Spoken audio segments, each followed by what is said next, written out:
Hello students, welcome to your chemistry class. Students, chapter first, some basic concept of chemistry is going on. Today in this chapter we will discuss about significant figure and empirical and molecular formula. Okay, first of all what is significant figure? हम significant figure को एक example के through समझने की कोशिश करेंगे. ठीक है, एक पेंसिल है जिसकी हमें लेंथ मेज़र करनी है. ठीक है, तो एक कॉर्नर से दूसरे कॉर्नर तक हम इसकी लेंथ को मेज़र करना है. ए बी हम इसको मान लेते हैं. अब हमने एक स्केल लिया. जब हमने इसको मेज़र करा तो हमें लगा कि इसमें 7 और 8 सेंटीमीटर के बीच में इसकी लेंथ होगी, क्योंकि इस स्केल के थ्रू हम सेंटीमीटर से कम की लेंथ को मेज़र नहीं कर सकते, जैसे कि मिलीमीटर वगैरह. ठीक है, अब क्या करते हैं कि हमने दूसरी एक पेंसिल ली. ठीक है, और एक स्केल लिया जिसमें सेंटीमीटर के साथ साथ मिलीमीटर में भी क्या थे, मेज़रमेंट वाले पॉइंट थे. ठीक है, अब जब हमने इसको मेज़र किया तो फर्स्ट केस में हमें ये तो कंफर्म हो गया था कि या तो 7 सेंटीमीटर होगा या 8 सेंटीमीटर होगा. ठीक है, जब हमने क्या करा, सेकंड केस में इसको मेज़र करा तो इसकी जो लेंथ आती है वो अप्रोक्सीमेटली 7.1 और 7.2 के करीब आती है. तो फर्स्ट केस में हमें ये तो कंफर्म हो गया कि 7 तो आना ही आना है, यानी कि 7 सेंटीमीटर तो है ही है. सेकंड केस में हमें ये कंफर्म नहीं हो पा रहा कि ये 1 आएगा या 2 आएगा, यानी कि 0.1 आना है या आपका 0.2 आना है. तो फर्स्ट केस में क्या है, आपके शुड रिपोर्ट 1 डिजिट को हमने रिपोर्ट कर लिया फर्स्ट केस में, वो आपका क्या है 7. सेकंड केस में शुड रिपोर्ट्स 2 डिजिट. 7 में हमने 2 को रिपोर्ट करा, 7.1 को और 7.2 को, लेकिन इन दोनों में से कौन सा है ये अभी हमारा कंफर्म नहीं है. तो स्टूडेंट्स, जो डिजिट आपकी कंफर्म होती है और उसके साथ एक दूसरी डिजिट जो हमें कंफर्म नहीं है, यानी कि 7.1 है या 7.2 है, तो ये जो लास्ट की डिजिट है आपकी 1 और 2 ये कंफर्म नहीं है, इसी को हम बोलते हैं सिग्निफिकेंट फिगर.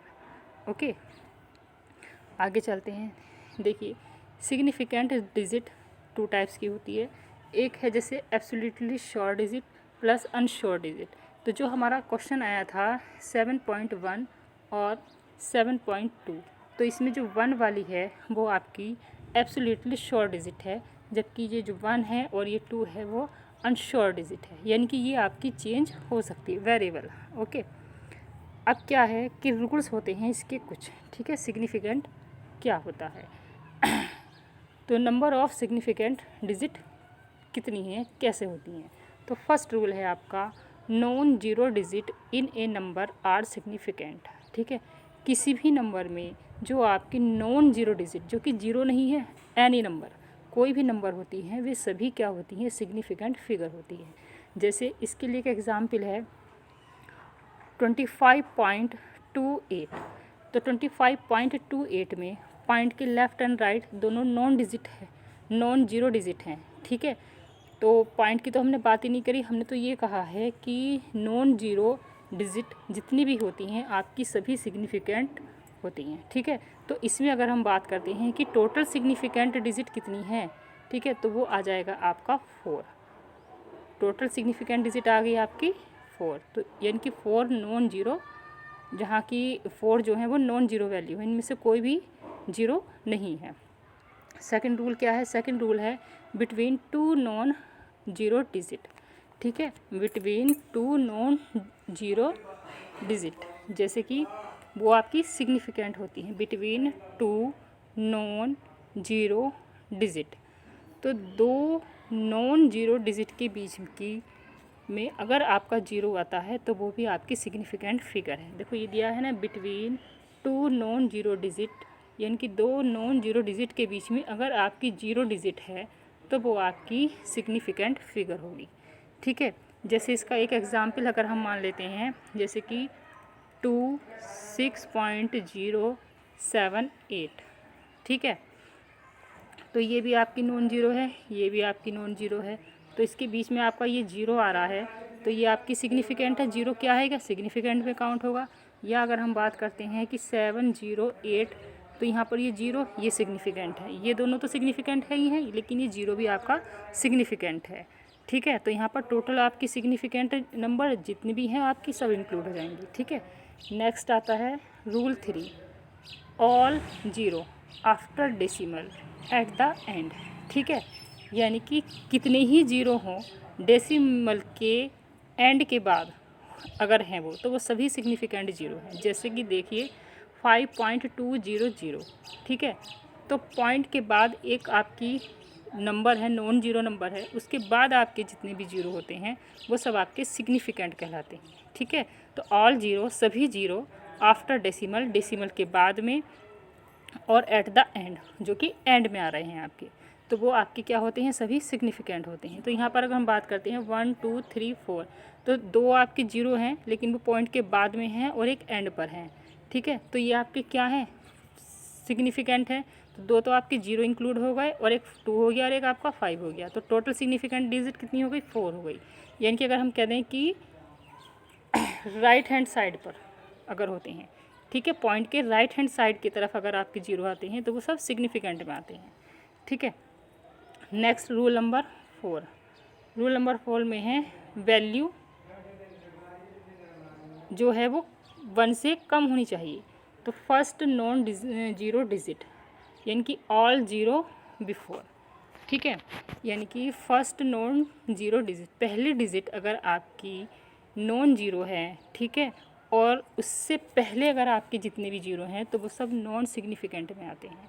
जैसे आपके ये हैं, फर्स्ट नॉन जीरो डिजिट कौन सी है, ये 5 है, ठीक है, 5 हैं, और इससे पहले लगे हुए हैं, आफ्टर नहीं है, इससे पहले आपके क्या लगे हुए हैं, जीरो लगे हुए हैं, तो वो आपके नॉन सिग्निफिकेंट में आएंगे, ठीक है। किस में आएंगे, नॉन सिग्निफिकेंट में आएंगे, ठीक है। तो यहाँ पर 0.0052 में 5 और 2 तो आपकी सिग्निफिकेंट है, लेकिन ये जो आपके हैं 0.00 वो आपके नॉन सिग्निफिकेंट में आएंगे।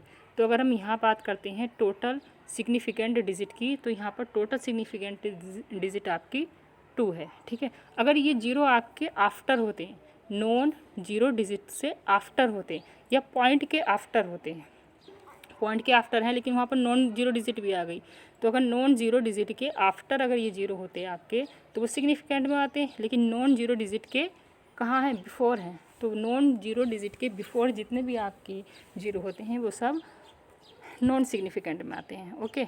नेक्स्ट एग्जाम देखिए रूल नंबर 5। तो रूल नंबर 5 में क्या है कि नंबर सिग्निफिकेंट नोटेशन, जैसे साइंटिफिक सिग्निफिकेंट नोटेशन हम लिखते हैं, जैसे हम लिखते हैं 6.022 इंटू 10 की पावर 23।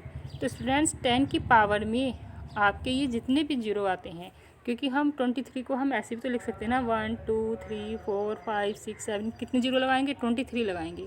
तो वो सभी क्या होते हैं, वो आपके पावर वाले जो जीरो होते हैं वो सिग्निफिकेंट डिजिट में काउंट नहीं होते हैं, ठीक है। एग्जाम्पल है 1.5 इंटू 10 की पावर 6, तो यहाँ पर 1.5 ये केवल 2 डिजिट ही आपकी सिग्निफिकेंट डिजिट हैं, बाकी 10 की पावर 6 जो है वो सिग्निफिकेंट फिगर नहीं होगी, ठीक है।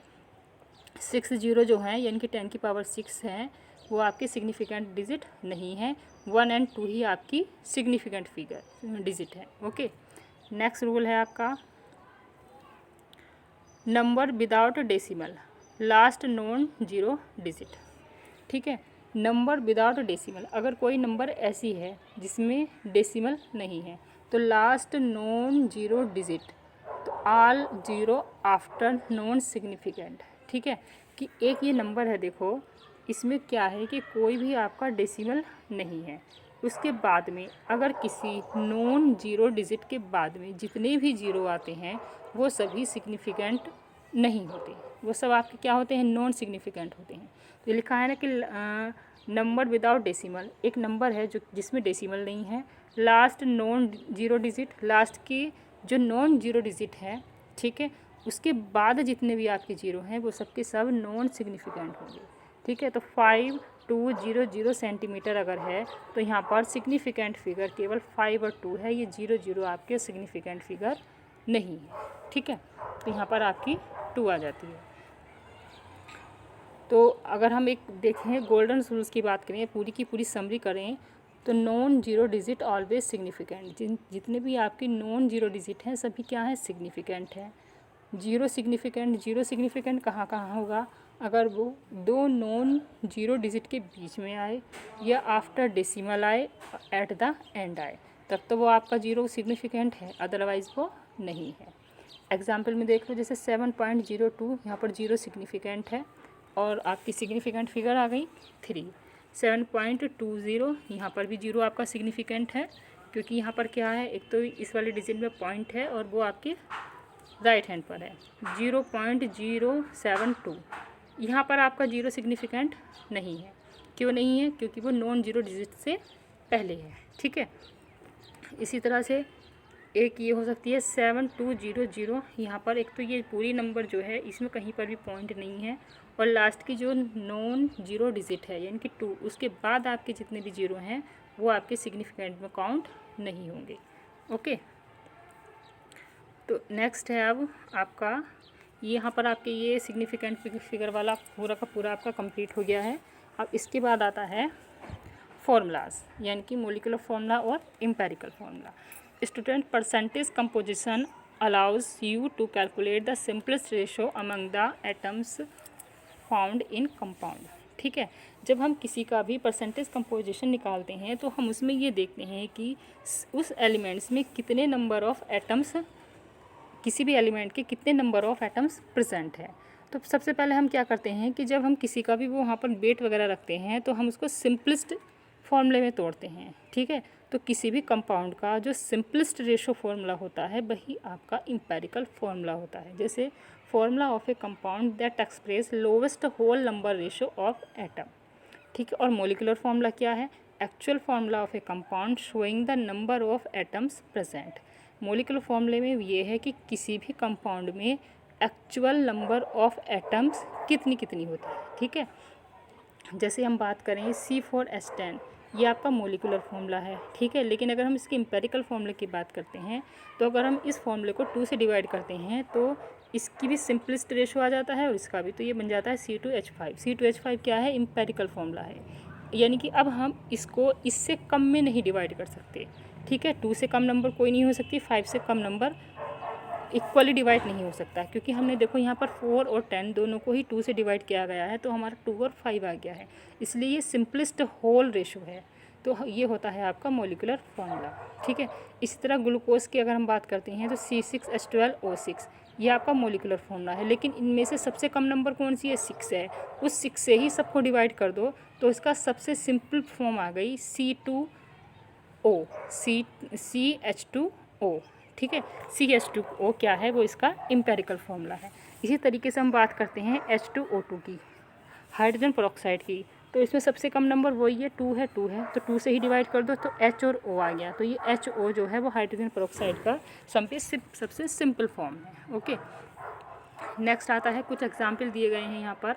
What is the empirical formula, वो आपको ही पता है, एम्पेरिकल फार्मूला ऑफ H2O2 अभी मैंने ऊपर बताया है। ठीक है, तो इसका क्या होगा, divide everything by the smallest number in the formula.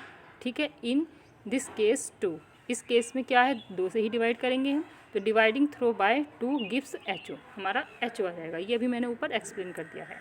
Next है find the empirical formula of the following, इनके एम्पेरिकल फार्मूले हमें देखने हैं। जैसे C6H6, इसमें सबसे कम नंबर 6 ही है, 6 से जब हम डिवाइड करेंगे तो आ जाएगा क्या आपका CH, तो वो आपका एम्पेरिकल फार्मूला बन गया। C6H12O6 में CH2O आ जाएगा। ठीक है, C4H8 में CH2 आ जाएगा, H2O में H2 और O आ जाएगा। ठीक है, इसी तरह आपका H4C4O8 में C2H2C2O4, तो ये सब के आपके क्या आ जाएंगे, सिंपलेस्ट या हम कह सकते हैं एम्पेरिकल फॉर्मूले आ जाएंगे। नेक्स्ट आता है आपका relation between empirical and molecular formula. Empirical और मोलिकुलर फार्मूले में क्या रिलेशन होता है, the molecular formula of a compound is a simplest whole number multiple of its empirical formula expressing mathematically. ठीक है, क्या होता है कि मोलिकुलर फॉर्मूले निकालने के लिए हम क्या करते हैं कि एम्पेरिकल फॉर्मूले को हम मल्टीप्लाई करते हैं, किससे, ठीक है, उसके सिंपलेस्ट होल नंबर से। जैसे कि मान लीजिए सिंपलेस्ट होल नंबर से उससे हम मल्टीप्लाई करते हैं, तो मोलिकुलर फॉर्मूला होता है n इंटू एम्पेरिकल फॉर्मूला। और जहाँ n क्या है आपका, n इज इक्वल टू आपका 1 भी हो सकता है, n इज इक्वल टू 2 भी हो सकता है, और n इज इक्वल टू आपका 3 भी हो सकता है। इनमें से किसी भी नंबर से हम मल्टीप्लाई कर सकते हैं। अब ये n is equal to 1, n is equal to 2, n is equal to 3 ये हमारा कैसे आएगा, इसकी बात करते हैं। ठीक है, when n is equal to 1 तो मोलिकुलर फॉर्मूला इक्वल हो जाता है एम्पेरिकल फॉर्मूले के। अगर n इज इक्वल टू 2 आता है तो मोलिकुलर फॉर्मूला हो जाता है आपका 2 मल्टीप्लाई एम्पेरिकल फॉर्मूला। ठीक है, the value of n can be obtain from the relation. अब हम n की वैल्यू कैसे निकालेंगे कि आपको n कैसे पता चलेगा, तो n इज इक्वल टू होता है मोलिकुलर मास। n क्या लिखते हैं हम, मोलिकुलर मास रखते हैं उस कंपाउंड का बटे एम्पेरिकल फॉर्मूला मास। जो आपका एम्पेरिकल फॉर्मूला सपोज करो ये आया है ना CH2O आया है, तो इसका मोलिकुलर मास निकाल लो। ठीक है, और उसको मतलब कि सॉरी इसका मास निकाल लो उस पूरे का, क्योंकि ये एम्पेरिकल फॉर्मूला है। इसका जब हम मास निकाल लेंगे तो इस मास से हम मोलिकुलर मास को हम डिवाइड करेंगे। ठीक है, तो the molecular mass of a volatile compound can be determined by Victor Meyer method based on the principle that 22.4 litre of the vapours of a substance at STP have the mass equal to gram molecular mass और by implying the relation. यानी कि और molecular mass क्या होता है, molecular mass is equal to होता है 2 into vapour density. तो क्वेश्चन में स्टूडेंट्स क्या होगा कि आपका वेपर डेंसिटी जरूर दे रखा होगा। अगर इस टाइप्स के फॉर्मूले होंगे तो या तो आपका मोलिकुलर मास डायरेक्ट होगा दिया हुआ, या क्या होगा वेपर डेंसिटी होगी, तो आप मोलिकुलर मास निकाल सकते हैं उस वेपर डेंसिटी को 2 से मल्टीप्लाई करके। ठीक है, तो मोलिकुलर मास आ जाएगा। फिर मोलिकुलर मास जब आपका आ गया है तो उस मोलिकुलर मास को एम्पेरिकुलर फॉर्मूले मास से आप डिवाइड कर दो, तो आपकी n की वैल्यू आ जाएगी। उस n से आप क्या करेंगे, उस n से आप ये करेंगे तो n इंटू एम्पेरिकल फॉर्मूला, तो आपका मोलिकुलर फॉर्मूला आ जाएगा। ठीक है, अब देखिए कि यहाँ पर एक प्रॉब्लम है, एक सवाल है जैसे मैं आपको बता देती है। In inorganic salt give the following percentage composition. Sodium की परसेंटेज दी गई है 29.11, सल्फर का है 40.51 एंड ऑक्सीजन का दिया गया है 30.38। Calculate the empirical formula of the salt. यहाँ पर हमें एम्पेरिकल फॉर्मूला निकालना है। ठीक है, अब क्या करना है, एक टेबल बनाएंगे। उस टेबल में सबसे पहले हम क्या करेंगे, एलिमेंट रखेंगे, फिर हम उनके सिंबल रखेंगे, फिर हम परसेंटेज रखेंगे कि परसेंटेज जैसे एलिमेंट कौन कौन से हैं, सोडियम है, सल्फ़र है, ऑक्सीजन है, सिंबल Na, S और O, उनके परसेंटेज दिए गए हैं तीनों के, ये हमने परसेंटेज दिए गए। अब क्या है कि एटॉमिक मास ऑफ एलिमेंट ये दिया नहीं होगा लेकिन हमें पता होना चाहिए। सोडियम का एटॉमिक मास 23 होता है, सल्फ़र का 32 होता है और ऑक्सीजन का आपका 16 होता है। अब क्या करना है, हमें मोल्स निकालने हैं। और मोल्स स्टूडेंट्स आपको पता ही है कैसे निकालते हैं, मोल्स निकालते हैं n is equal to W/m से। ठीक है, तो m तो हमारा ये रहा। ठीक है, और W क्या है, ये दे रखा है। परसेंटेज वही है, W ही है। ठीक है, यहाँ पर हमें क्या करना है कि W की जगह इन परसेंटेज को ही रखना है। ठीक है, तो ये आ गया आपका, जैसे कि सपोज़ करो सोडियम का दे रखा था आपका, सोडियम की परसेंटेज दे रखी है 29.11, तो हम लिखेंगे 29.11 अपॉन मोलिकुलर मास से डिवाइड करना है क्योंकि फॉर्मूला क्या है W/m, तो इसका कितना है 23, डिवाइड करने के बाद ये आ गया आपका 1.266। ठीक है, इसी तरह सल्फ़र का कितना दे रखा है, W की परसेंटेज कितना दे रखा है 40.51 और इसका मोलिकुलर मास 32, तो ये डिवाइड करने पर 1.266 आ गया आपका। ठीक है,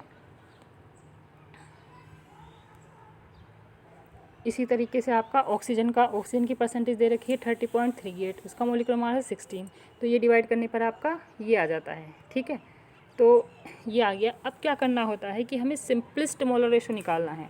नेक्स्ट कॉलम है हमारा सिंपलेस्ट मोलर रेशो। अब सिंपलेस्ट मोलर रेशो कैसे निकालते हैं कि इनमें से जो नंबर ये वाली, ये और ये, इनमें से जो सबसे कम है उसी नंबर से इन तीनों को डिवाइड करते हैं। तो सबसे कम इसमें क्या है 1.266 है, यहाँ पर भी 1.266 है, ये उससे बड़ी है, तो 1.266 को ही 1.266 से डिवाइड कर दो तो कितना आ जाएगा 1। 1.266 को फिर 1.266 से डिवाइड कर दो तो यहाँ पर भी 1 आ गया। अब इसका कितना आया था, इसका आया था 1.89, इसको हम किससे डिवाइड करेंगे, उसी से 1.266 को, तो यहाँ पर आ जाएगा आपका 1.5। अब क्या है कि ये आपकी होल रेशो आना चाहिए, होल नंबर होनी चाहिए, कोई फ्रैक्शनल वैल्यू ना हो।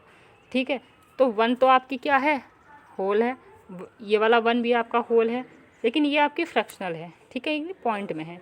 तो हम क्या करें, अगर हम इन तीनों नंबर को क्या करें 2 से मल्टीप्लाई कर दें तो ये होल रेशो में कन्वर्ट हो जाएगा, यानी कि 1 मल्टीप्लाई 2 तो इज इक्वल टू 2, और फिर 1 मल्टीप्लाई 2 तो इज इक्वल टू 2, और 1.5 मल्टीप्लाई 2 तो इज इक्वल टू 3। तो ये सब होल रेशो में आ गए। तो इसका मतलब क्या है कि आपकी सोडियम का कितना आ गया 2, यानी कि सोडियम के कितने एटम हैं 2 एटम हैं, सल्फर के कितने एटम हैं 2 हैं, और ऑक्सीजन के हैं 3। तब उसका एम्पेरिकल फॉर्मूला हो गया आपका Na2S2O3। केवल एम्पेरिकल फॉर्मूला इस सवाल में पूछा है तो ये आपका एम्पेरिकल फॉर्मूला आ जाएगा। लेकिन अगर इसका मोलिकुलर फॉर्मूला वगैरह सब पूछते तो इस क्वेश्चन में आपको वेपर डेंसिटी देते या यहाँ पर मोलिकुलर मास देते, ठीक है, जैसा कि आपका इस वाले क्वेश्चन में है। तो इस वाले क्वेश्चंस को आप खुद सॉल्व करेंगे और हम क्वेरी टाइम में डिस्कस करेंगे। ओके स्टूडेंट्स, वीडियो को आप ज़रूर देखिए, जो भी कोई प्रॉब्लम है इससे रिलेटेड वो हम क्वेरी टाइम में डिस्कस करेंगे। Okay, thank you for watching.